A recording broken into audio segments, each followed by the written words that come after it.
મોટા ભાઈ શું ચાલી રહ્યું છે? શેનું? હા, ઓફિસમાં મેસેજ આવ્યો હતો શેનો મેસેજ? મેનેજરનો. કહી રહ્યો હતો કે આજે સાંજે જે મીટિંગ થવાની હતી મીટિંગ કેન્સલ થઈ છે. હા જરા મને બહુ માથું દુખતું હતું એટલા માટે મેચ કેન્સલ કરી. અરે પણ હું મીટિંગ અટેન્ડ કરી લેત ને.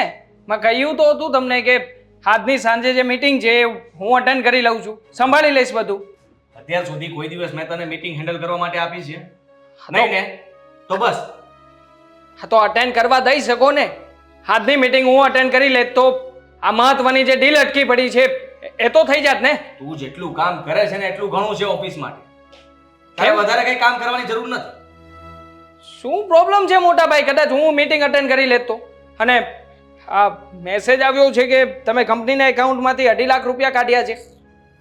શેની માટે? તું બધું ચેક કરે છે? ચેક તો કરું જ ને મોટા ભાઈ. સવાલ કેમ કરે છે? અરે કંપનીમાં તમારી સાથે છું, હિસાબ કિતાબ હું સંભાળી રહ્યો છું, તો પછી પૂછું તો ખરા જ ને કે 2.5 લાખ રૂપિયા એક સાથે એકાઉન્ટમાંથી નીકળ્યા તો પછી ગયા છે ક્યાં અને શું કામ વાપર્યા છે? ના જવાબ આપું તો? કેમ મોટા ભાઈ ઉલટી સુલટી વાતો કરી રહ્યા છો? અરે સીધી રીતે પૂછી રહ્યો છું. તમે મારા ભાઈ છો અને કંપનીનું એકાઉન્ટ મારા હાથમાં છે એટલે હિસાબ કિતાબ મારે તો લખવો પડશે ને કે શેના માટે ગયા. આપ્યા છે, કાચા માલ માટે આપ્યા છે, એડવાન્સ. કયો કાચો માલ મોટા ભાઈ? આપણી પાસે ઓલરેડી મટીરિયલ પડ્યું જ છે ને. હા પડ્યું હતું, પણ એ લોકોને કઈ જરૂર હતી પૈસાની અને આપણી ડેટ પ્રમાણે હજી 30 દિવસ પછી એ લોકોનું પેમેન્ટ થાય એમ હતું. એટલે મેં વિચાર્યું કે મને એકવાર કોઈનો ફોન આવે ઉઘરાણી માટે અને એને જરૂર હતી સામેવાળા વ્યક્તિને, તો મેં આપી દીધા. કઈ પ્રોબ્લેમ? પણ પૈસા તો કેશ પડ્યા છે, સામેવાળાના એકાઉન્ટમાં જમા તો થયા નથી ને? ના ના નથી થયા, કેસ જ ઉપાડેલા છે. ક્યારેય કેશ પેમેન્ટ એનો નથી માણસ લેતી. કેસ લેવા માટે આપ્યો હતો અને મેં એને કેસ આપી દીધા. હવે કઈ મોટા ભાઈ કંઈક તો થઈ રહ્યું છે. શું થઈ રહ્યું? જે તમે બતાવવા નથી માંગતા અથવા તો કંઈ કહેવા નથી હોશિયાર માંગતા. બનવાની કોશિશ ન કરતું. હા મને ખબર છે કે તું હોશિયાર છો અને આ મોટા ભાઈની ઇન્ક્વાયરી ન કરે તો વધારે સારું કહેવાય. પણ હું શું કામ તમારી ઇન્ક્વાયરી કરું? હા તો કહી રહ્યો છું કે ઓફિસના એકાઉન્ટમાંથી 2.5 લાખ રૂપિયા ગયા છે તો તમે કઈ જગ્યાએ અને શું કામ વાપર્યા? જો કે વાંધો નહીં, મારે આમાં ઇન્ટરફિયર કરવાની કોઈ જરૂર નથી. પણ મોટા ભાઈ હા જુઓ, તમે એક કામ કરો, હા તમે છે ને 2-5 દિવસની લીવ લઈ લો. હું ઓફિસ સંભાળું છું ને, ઓફિસનો વહીવટ હું પરફેક્ટલી સંભાળી લઈશ. હા ચિંતા ના કરો. તમે થોડા દિવસ આરામ માટે જાઓ, ક્યાંક બહાર ફરવા જાઓ ને બંને જણા. થેન્ક યુ, આભાર તારો. મારે કોઈ જગ્યાએ ફરવા નથી જવું. ઓફિસ હું સમયસર આવી જઈશ. જે મીટિંગ કેન્સલ કરી છે હું કાલે એટેન્ડ કરી લઈશ. હા બીજું કંઈ સવાલ ન કરતો, મારી વાત સાંભળી લે. આજ સુધી મને કોઈ સવાલ નથી પૂછ્યા. એ જ વાંધો છે ને. હંમેશા મેં જવાબ આપ્યા છે. પ્રોબ્લેમ નાખતો છે. રહીશ. હા. તકલીફ તમને એમ પડે છે કે હવે તમે મોટા થઈ ગયા છો, ઓફિસે આવતા થઈ ગયા છો, ભણવાનું પતાવીને આવ્યા છો, હિસાબ કિતાબમાં બધી ખબર પડવા મળી છે એટલે મોટા ભાઈની ઇન્ક્વાયરી કરો છો. હા કાલ સવારે તું 5 વર્ષ જૂના હિસાબો ગોતીશ, એ બધા ચેક કરીશ, નફા નુકસાન બધું મેળવીશ અને પછી મને હિસાબ માંગીશ. મને કહીશ કે અહીંયા નુકસાની કેમ ગઈ, અહીંયા એટલો નફો થયો હતો, તમે આ વર્ષમાં કેટલો નફો બતાવ્યો, ઘર માટે શું કર્યું, આ પૈસા તમે ક્યાં વાપર્યા હતા, કુલ તમે ડાઉન. આટલા કેસ ઉપાડ્યા હતા આખા વર્ષના મેળવીને તમે 40-50 લાખ રૂપિયા કેસ ઉપાડી લીધા. અરે પણ તમે ભાઈ છો મારા. હા. હું થોડીને તમારા ઉપર આવા શક કરવાનો છું. અને આમ પણ અત્યાર સુધી તમે જે કર્યું હોય તે, હવે પછી મારી પણ થોડી ઘણી જવાબદારી બને છે ને. એટલે હું તો મારી જવાબદારીમાં ઓનેસ્ટલી જે સાચું છે એ સાચું કરવાનો પ્રયત્ન કરું છું. બરાબર છે, એકદમ બરાબર છે. અને હું પણ એવું જ ઈચ્છું છું કે તું આવી રીતે જ કામ કરે, બરાબર ધ્યાન આપે છે, આપતો રહેજે. અને મારી વાત સાંભળી લે, તારે પૈસાની જરૂર હોય તો તું પણ ઉપાડી શકે છે. ના મારે શું પૈસાની જરૂર હોય? આમ પણ ઓલરેડી 2.5 લાખ રૂપિયા એક સાથે કંપનીના એકાઉન્ટમાંથી ઉપડ્યા છે તો પછી હમણાં શું જરૂર પડવાની છે? મારે પડશે તો હું તમને કહી દઈશ. હા તારું મેં ઓનલાઈન ટ્રાન્ઝેક્શન જોયું હતું. તે કોઈ બહારના વ્યક્તિને ટ્રાન્ઝેક્શન કરેલું છે? હા હા કોઈ હેકરની શું જરૂર પડી તારે? હેકર્સ? હા ના ના, એ તો એન્જિનિયર છે. આપણી કંપનીના કોમ્પ્યુટર હમણાં બધા રિપેરિંગમાં આપ્યા હતા કે નહીં, તો એને હિસાબ દેવાનો હતો રિપેરિંગનો, એટલા માટે એને આપ્યા છે. ચેક કરી શકો, તમે જોઈ લેજો એકવાર. એનો હિસાબ તો તું ક્યારથી કરતો થઈ ગયો? મોટા ભાઈ, તમે આવા સવાલો મને શું કામ પૂછો છો? ના ના, જો સવાલ એક તો તમે મને કહો છો કે આ જગ્યાએ પેમેન્ટ આપવાનું છે, આની પાસેથી પેમેન્ટ લેવાનું છે, અને એ લોકોની પાસેથી પેમેન્ટ લઉં છું તો પણ તમને પ્રોબ્લેમ થાય છે. એક વાતનો જવાબ આપી દે ખાલી કે શું? આપણી કંપનીના હિસાબમાંથી ટ્રાન્ઝેક્શન થાય, ઓનલાઈન ટ્રાન્ઝેક્શન, હા, પણ તે તારા પર્સનલ આઈડીમાંથી કેમ કરેલું છે? હવે પર્સનલ એ સમયે મારી પાસે પૈસા પડ્યા હતા. મને થયું કે જો કંપનીના એકાઉન્ટમાંથી કાઢીશ તો તમને થશે કે આ ડાયરેક્ટલી પૂછ્યા વગર આટલું બધું પેમેન્ટ કેમ કર્યું, એટલે મેં મારામાંથી પેમેન્ટ કરી દીધું. અને હું કહેવાનો જ હતો તમને કે આ મહિને જે કંઈ પણ હિસાબ થશે એમાંથી હું મારા રૂપિયા લઈ લેવાનો છું. હા, સરસ. હા, જાઓ. હા, હા, હવે પછી તારા ખાતામાં વધારે પૈસા ન હોવા જોઈએ.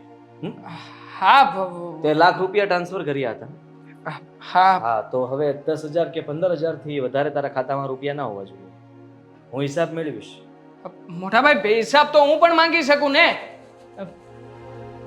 કમાલ છે, પોતે ઉલટા સુલટા વહીવટ કરે છે ને મને કહી રહ્યા છે. હું પણ છું ને.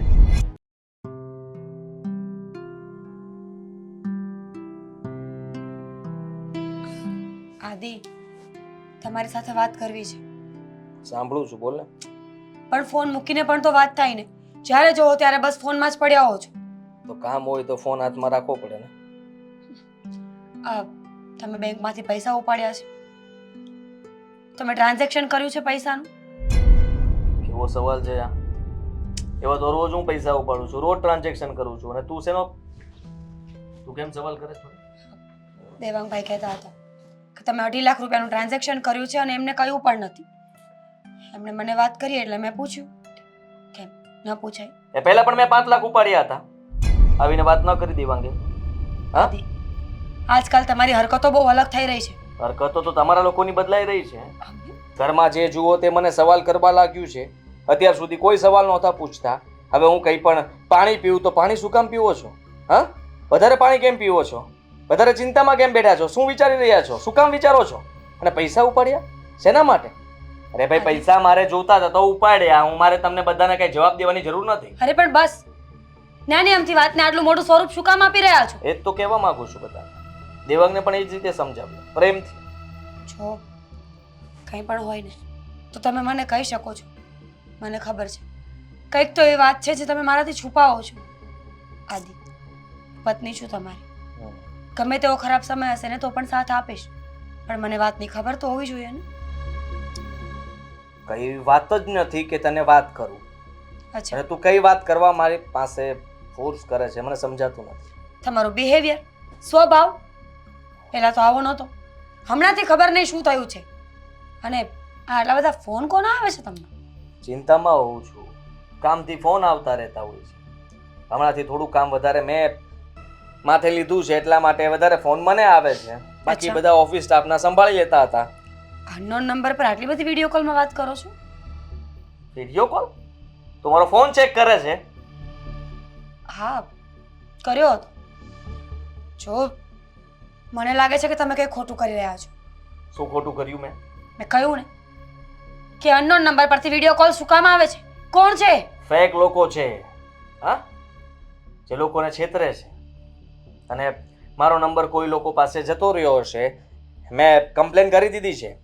એ લોકો જેટલા ફોન નંબર ઉપરથી મને ફોન કરતા રહેશે એ બધા નંબર બ્લોક થતા જશે. પણ આ વાત તમે પહેલા પણ તો કરી શકતા હતા ને. જો આદિ, મને નથી લાગતું કે આ વાત સાચી હોય. જો તમે કંઈ ખોટું બોલી રહ્યા હોય ને તો મહેરબાની કરીને મને સાચું કહી દો. હું જાણવા માંગુ છું કે એવું તો શું છે કે તમારે આટલું બધું ખોટું બોલવું પડે છે? ખોટું? હું શું કામ ખોટું બોલું? એવી કઈ વાત જ નથી કે હું તારી સાથે કઈ ખોટી વાત કરું. અને તું આવી રીતે મને શું કામ સવાલ પૂછે છે?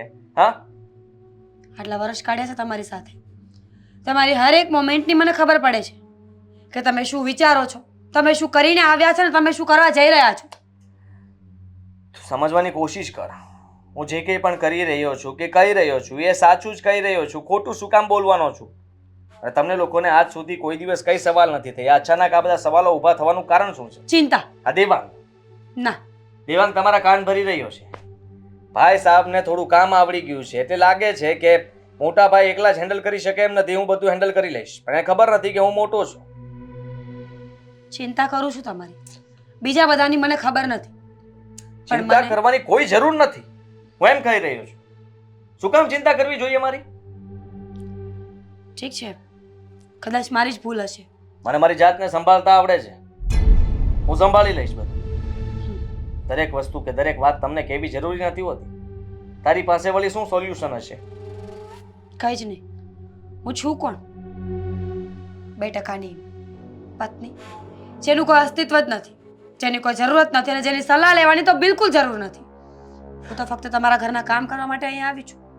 મારી ભૂલ થઈ ગઈ ને કે મેં તમને સવાલ કર્યા, હવે નહીં કરું. કંઈ પણ કહીએ એટલે ખોટું લાગી જાય છે, દુઃખ લાગે છે. તો પહેલા સવાલ ન કરતા હોય તો જવાબ સાંભળવાની તાકાત ન હોય તો હા, તો હવે નહીં કરું ને. સારું કહેવાય. હવે કદાચ હું ચિંતામાં રહીશ તો સવાલ નહીં કરે ને? નહીં કરું. ફોન આવશે તો પણ સવાલ નહીં કરે ને? હું કોણ છું? મારો ફોન પણ ચેક ના કરતી. જે જાણવું તો હોય તો પહેલા જાણી લીધું છે. હવે ફોન ચેક કરીને શું ફાયદો? Thank you.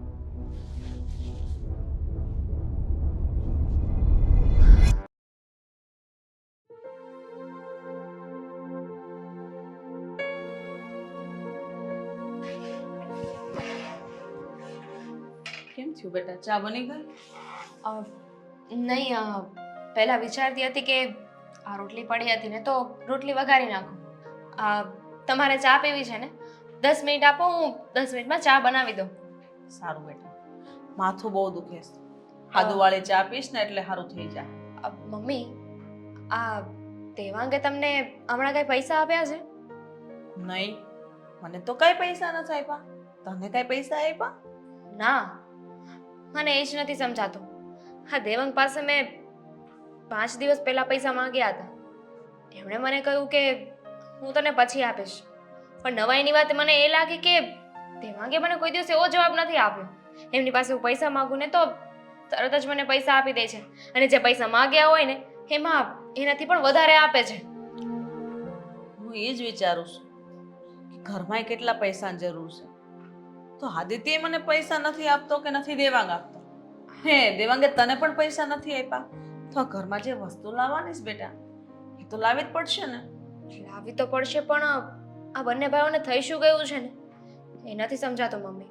જોવો ને, જ્યારે જોવો ને ત્યારે મૂંઝાયેલા હોય છે, કાંઈક ને કાંઈક વિચારતા હોય છે, કાંઈક ને કાંઈક ટેન્શનમાં હોય છે. મમ્મી, કંપનીમાં કાંઈ લોસ તો નહીં થયું હોય ને? મને એવું જ લાગે છે આદિત્ય બહુ ગુસ્સામાં હોય, અને દેવાંગ એ તો એકદમ શબ્દોમાં તણાતો જ હોય છે. ખબર નહીં બેના મગજ કામ કરે છે કે નહીં. પહેલા તો કેવા હળીમળીને કામ કરતા હતા, આજકાલ એકબીજાને આમ ચીડિયાતો સ્વભાવ થઈ ગયો છે. પણ વાત શું છે, જ્યાં સુધી આપણને વાત નહીં કરે ત્યાં સુધી આપણે પણ શું કરી શકવાના છીએ? દેવાંગને તો મેં પૂછવાની કોશિશ કરી, શું કીધું? પણ એ એવું કહે છે કે એક નવો પ્રોજેક્ટ એ લોકો શરૂ કરવાના છે ને એના કામમાં લાગેલા છે, એની ભાગદોડ હોય છે ને એટલે આવું બધું થઈ રહ્યું છે. પણ તમે જ વિચાર કરો ને, એક પ્રોજેક્ટ માટે એ લોકોનો સ્વભાવ થોડી ના બદલાઈ જાય. મને તો દાળમાં કંઈક કાળું લાગે છે મમ્મી. આદિત્ય પહેલેથી બિઝનેસ સંભાળે છે, આટલું મોટું મોટું કામ લે છતાંય કોઈ દિવસ આટલો બધો ટેન્શનમાં નથી જોયો. પણ અચાનક ઘણા દિવસથી હું જોઉં છું. હા, ઘરની વસ્તુઓ લાવવા માટે પણ હું પૈસા માંગુ છું ને તો પણ મને પૈસા ના આપ્યા. અને આદિભાઈ પણ મહિનો પૂરો થાય ને એની પહેલા પૈસા આપી દેતા હતા. આ વખતે આદિભાઈએ પણ પૈસા નથી આપ્યા. પૈસા નથી આપ્યા એની વાત નથી, પણ કાંઈ થયું હોય તો આપણને જાણ તો કરવી જોઈએ ને, તો આપણે એમને સપોર્ટ કરી શકીએ, એમનો સાથ આપી શકીએ. ગમે એમ તોય આપણે એમના ઘરના છીએ ને, આપણને વાત નહીં કરે તો બીજા કોને વાત કરશે? સાચી વાત છે. આદિત્યને મેં પહેલા ઘણી વાર કોશિશ કરી વાત કઢાવવાની, પણ એ વાત જ નથી કરતો. કે મમ્મી તમે ટેન્શન ન લો, આ થોડુંક ઓફિસનું કામ વધારે છે એટલે થોડુંક ટેન્શન રહેશ એમ કરીને વાત ટાળી દે. ભાભી સાથે કઈ વાત થઈ તમારી? નહીં તો મીરાને મેં કીધું તું કે તું વાત કરજે આદિ હારે, કઈ એવી વાત હોય તો તને કરે, પણ મીરાએ ના પાડતી હતી. મમ્મી એવી કોઈ વાત જ નથી, બસ થોડું કામ વધારે છે એટલે ટેન્શનમાં છે. હા, બંને ભાઈઓનો છે ને સ્વભાવ જ એવો છે. કાંઈ પણ પ્રોબ્લેમ હોય ને તો અંદર અંદર મૂંઝાયા કરશે. ગમે તેવી મુસીબત હોય, ગમે તે પ્રોબ્લેમ હોય ને તો એવું જ વિચારે કે અમે એકલા છે ને જોઈ લઈશું, કોઈને કહેવાની જરૂર નથી, ઘરે શું કામને ટેન્શન આપવું જોઈએ. પણ એમના આવા સ્વભાવથી આપણને ઓલરેડી ટેન્શન થઈ રહ્યું છે. સાચી વાત છે. શું કરું મને તો કાંઈ સૂઝતું નથી. તમે ચિંતા ના કરો. એવું હોય ને તો હું આજે દેવાંગ સાથે પાછી વાત કરીશ. કદાચ આજે કઈ વાત કરી દે મને. સારું. અને થોડો ઘરનો સામાન લાવવાનો છે તો લિસ્ટ બનાવી દેજે. હા, લિસ્ટ પણ બનાવી દઈશ અને મારી પાસે અત્યારે પૈસા છે તો હું જ લઈ આવીશ. સારું. અને જો તારે કામ હોય ને તો મને આપ દેજે, હું લઈ આવીશ. ના ના, એની કોઈ જરૂર નથી. એવું હોય ને તો હું ભાભીને લઈને જઈશ સાથે. સારું. પણ મારી દવા ન ભૂલાયો. હા, મને યાદ છે. આ લિસ્ટમાં છે ને સૌથી ઉપર તમારી દવા લખી નાખી છે. શું કરું, આ ઘરમાં આટલા બધા પ્રોબ્લેમ છે તો ચિંતા તો થાય જ ને. એના લીધે મારું બીપી હાઈ રહીશ. એટલે જ કહું છું, તમે છે ને ખોટી કોઈ ઉપાધિ ના કરો. આ વાતમાં છે ને કંઈ હશે નહીં. અને આ બંને ભાઈઓ, તમને ખબર તો છે, નાની એ વાતમાં છે ને બહુ હાઈપર થઈ જાય છે. દેવાંગને તો પોષણ નથી થતું, સીધા વડકા જ નાખે આપણને. એ વાત તો છે. વાત તો મારે પણ નથી કરાતી એમની સાથે. બહુ ગુસ્સો કરે છે હમણાંથી. જવાબ આપે તો આપણને ખબર પડે, પણ નહીં, સરખો જવાબ તો આપવો જ નથી. કંઈ નહીં, હું ભાભી સાથે વાત કરી લઈશ અને એમને લઈને હું બહાર જઈ આવીશ. અને એવું લાગે ને તો તું ને દેવાંગ આપણે કુળદેવી દર્શન કરી આવો, જેથી એનો મગજ ઠંડો થઈ જાય. સારું, તમે બેસો, હું ચા બનાવી નાખું.